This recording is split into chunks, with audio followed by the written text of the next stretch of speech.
Good morning, KU, and happy Earmuff Day. And also happy National Popcorn Lovers Day. Ooh, I do love me some popcorn. Yeah. Now, I'm Katie, and I'm Caitlin. Now, Caitlin, tell me, what are some ways and places to eat popcorn? I think there's a lot of places you can get popcorn. I mean, movie theaters, sporting events, maybe basketball games. Oh, basketball games. Is there a basketball game today? I think I heard someone talking about a KU basketball game today. Oh, I think that was me, because I'll be at the basketball game today. I do remember you talking about that. Now, I think you got some really great seats. Yes. Tell us where you're sitting. I met a guy, well, I know a guy, and so he gave me tickets, and I will be hanging out in the ESPN suite a little bit today, and they gave me some tickets, so I'm really excited to get to hang out with them today. I think all the basketball fans are going to be so jealous of you. Not only did you get tickets, you got some pretty sweet seats. That would be a lot of fun. Yes. And I know you're a big basketball fan, huge ESPN fan. Are you going to be keeping up with the March Madness over spring break too? Oh yes, I will be glued to my couch, screaming at the TV, especially when KU is playing. I'll probably end up going hoarse. It's fun, and it's a good time of the year. So, are you doing anything fun for spring break? I'm going to be in New York for 3 days, and I only have one goal for when I'm in New York. I really want to get tickets to Late Night with Seth Meyers. I've loved him ever since he was on the Weekend Update desk on Saturday Night Live. That was my favorite segment. I'm so proud of him for graduating. He has his own late night show, and I'm so proud. It's impressive how many SNL cast members or former cast members now have their own talk shows or their own sitcoms today. Like Jimmy Fallon has just taken over the Tonight Show right before Seth Meyers. Right, so there's just a block of it's a block of fun. It's a block of fun. It's a block of laughs. Right. And I know you love Seth and I love Jimmy. Yeah. So should we debate this a little bit? I guess, why not? I love Jimmy because he makes you laugh. You can tell that he's having a great time himself. He's laughing up there like a little kid at his own jokes. And then he also has these great celebrity collaborations, Justin Timberlake, Will Smith, everyone. It's just so much fun. I totally agree. Him and Justin Timberlake are the dream team. Power couple. Right. Yes. Well, Seth Meyers, I think he's done a great job the first couple of weeks. I thought there was going to be a little transition period, but they have come out right out of the gate being really funny, and I think there's a lot of great writing. There's a lot of really funny sketches. You were telling me about a sketch the other day, and she was dying laughing as she was telling me. I couldn't believe it. Guilty. It was. I love them both, and I think they're both doing great, and it's really fun. Right. So in the spirit of late night, we decided to kind of mimic one of Jimmy Fallon's things. He sometimes sends out a hashtag and gets viewer responses. So we sent out a hashtag to the KU students, hashtag #MyWeirdObsession. Yes, and we got some interesting responses. Mackenzie S. said beluga whales. So I thought that was pretty fascinating. Animal lover. Yes, it's very nice. Paige C. said she loves coffee, and she's converting everyone 1 cup at a time. And yes, I can understand that one. And then Carrie R. said fire. So that's a little frightening, but okay. You go, Carrie. Yeah, and I think my personal favorite, Monique D. said any potato byproducts, hashtag French fries for life. Yes, that is my favorite too. That is definitely a good one. So is that all we have right now? That is all we have, and we'll be right back with Josh and his guest.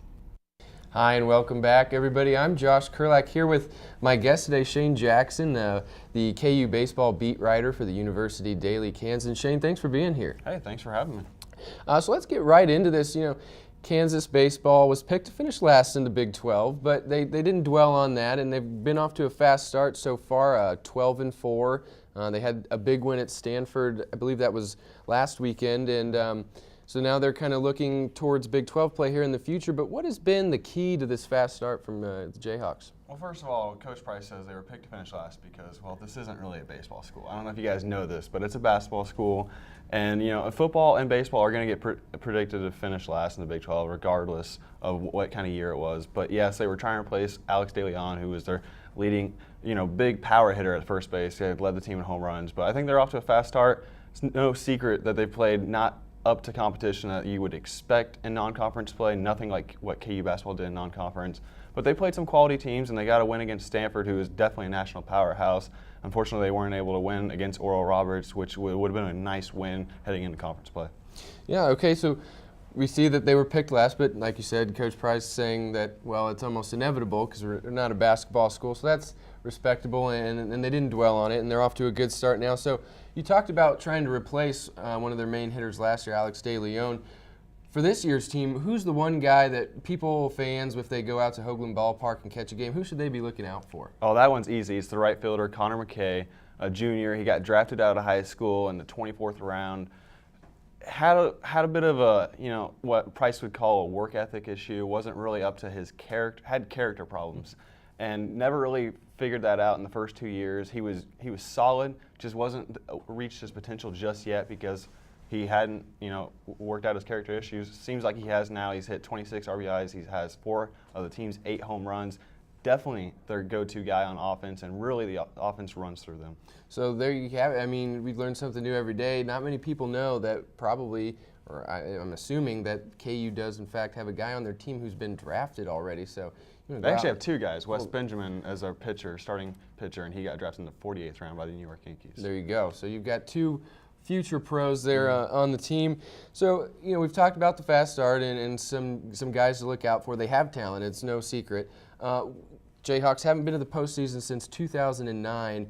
What are their chances, or what do you give them as a prediction for making the postseason this year? Well, last season was a really disappointment because, they felt like they were good enough. They went to the Big 12 championship in the tournament. They just lost to Oklahoma, but they felt like they were good enough to make the postseason play, and they were really disappointed that they didn't. If they had a better midweek starter, Price thinks they could have. I think their chances are relatively, great this year. If they finish in the top 4 in the conference, which right now they sit at 3rd with their non-conference record, which doesn't really mean anything, but I think in the conference play, they're going to rely on their pitching. 1 through 9, they're a complete lineup.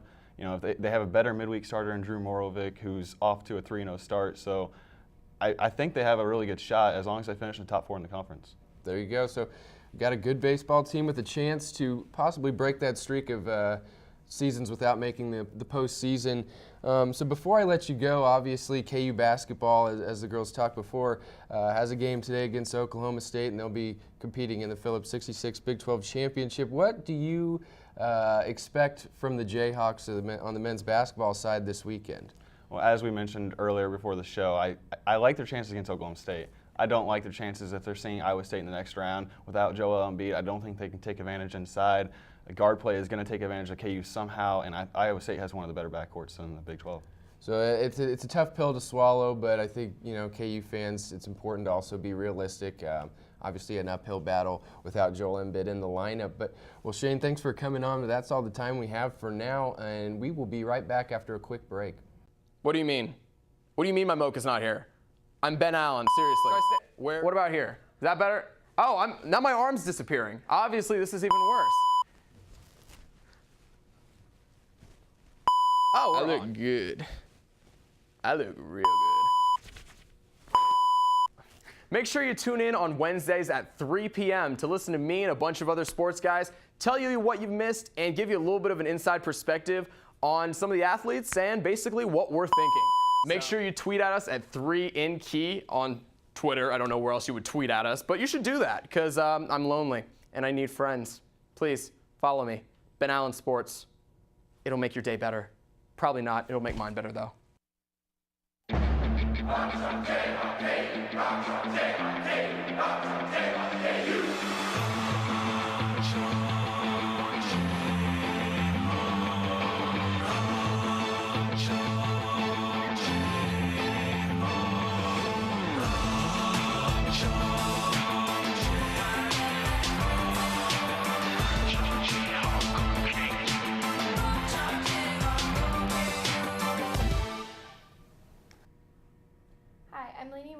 And I'm Allie Wilson. This is your Good Morning KU News Update.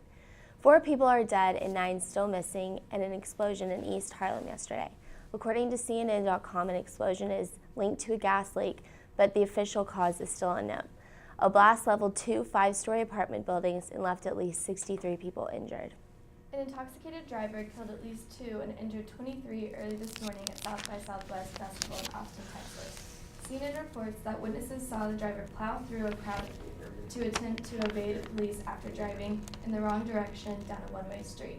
The man is in custody and faces 2 counts of capital murder and 23 counts of aggravated assault by a vehicle.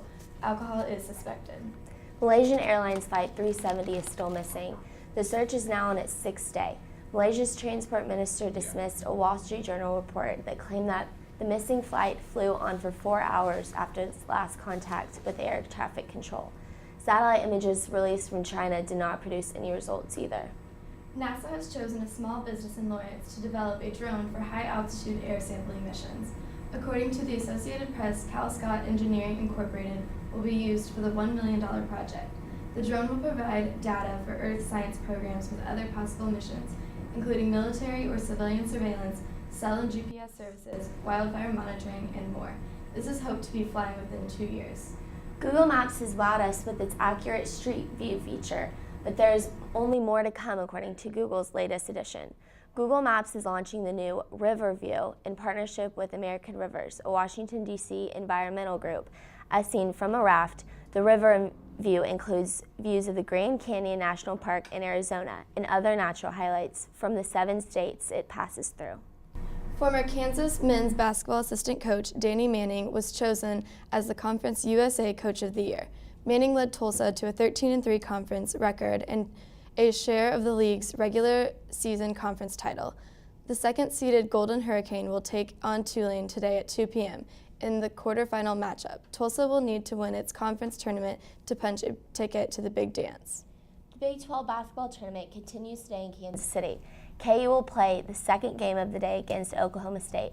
The Jayhawks and the Cowboys split their regular season matchups. Tip-off is scheduled for 2 p.m. at the Sprint Center. That's all for today's news update. We'll take a short break and be back with KDK.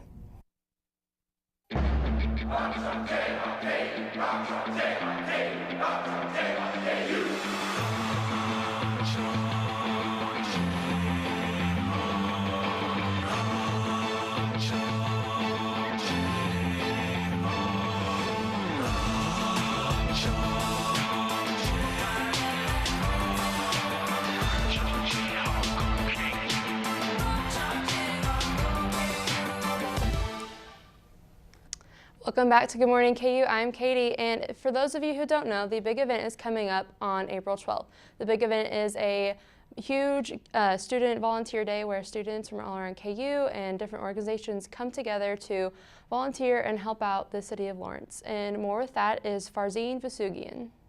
The big event shattered a record for most volunteers last year with nearly 3,000 students on hand. Events consisted of students helping out with garden cleaning, branch cleaning, painting, raking leaves, and more.